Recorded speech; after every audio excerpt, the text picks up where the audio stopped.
Les travaux de réhabilitation du réseau routier du canton Niais avancent considérablement. C'est ce qui ressort de la visite des 10 travaux par la délégation départementale du Haut-Leu de la pensée patriotique. Alors, c'est un constat de satisfaction. Vous savez, il y a quelque temps, les travaux de réhabilitation de cette route ont été lancés à l'initiative, bien évidemment, du président de la République, parce que, il faut le dire, et c'est l'occasion de le dire, la pensée patriotique a été créée pour porter à l'attention des autorités les préoccupations des populations. Et c'est dans ce cadre que la route, après constat, la pensée patriotique avait posé cette question de la route aux autorités et donc on a eu en retour une réponse favorable pour le lancement de ces travaux.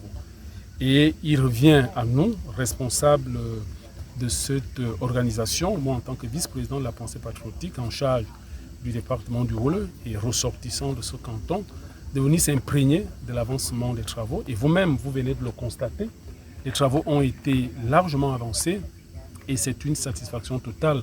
Nous avons discuté avec les populations de la contrée qui sont également satisfaits parce qu'il y a l'espoir que véritablement demain sera meilleur qu'aujourd'hui. Il n'y a pas meilleur que la route. La route est un facteur de développement et nous pensons aujourd'hui qu'une fois nous allons boucler la boucle, les populations du canton Niais trouveront enfin leur essor vers la félicité. Plus on m'en donne, plus j'en réclame.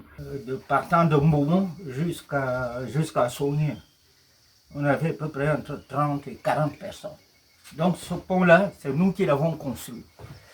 Et comme on n'avait pas le matériel adapté, c'est la raison pour laquelle 2 ou 3 ans après, en bas, les bois qui sont en bas sont encore solides, mais ce sont les planches qui sont dessus, c'est-à-dire quand le véhicule passe, les planches se soulèvent. Ensuite, avant d'arriver à Cap, ce pont-là, il y a un trou au milieu. Donc avant de passer, il faudrait bien mettre quelqu'un devant pour vous guider. Il est plus dangereux le dernier pont, c'est-à-dire avant d'arriver à Cap. Le chef de canton Niais n'a pas prêché dans le désert. Cette préoccupation figure en bonne place dans l'agenda de la plateforme associative. Et nous avons vu un certain nombre d'approches. Quelle est l'approche qui nous semble la plus rapide, la plus efficace, la plus durable? Et nous avons opté pour les ponts métalliques.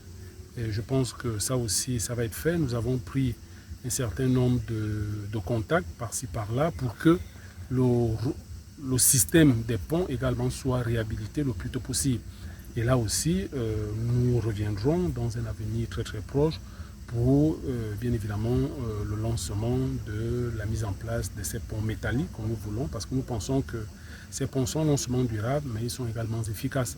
Sur un linéaire de 158 km, le rechargement général en latérite est également attendu par les populations pour un réseau du canton Niais à longue durée.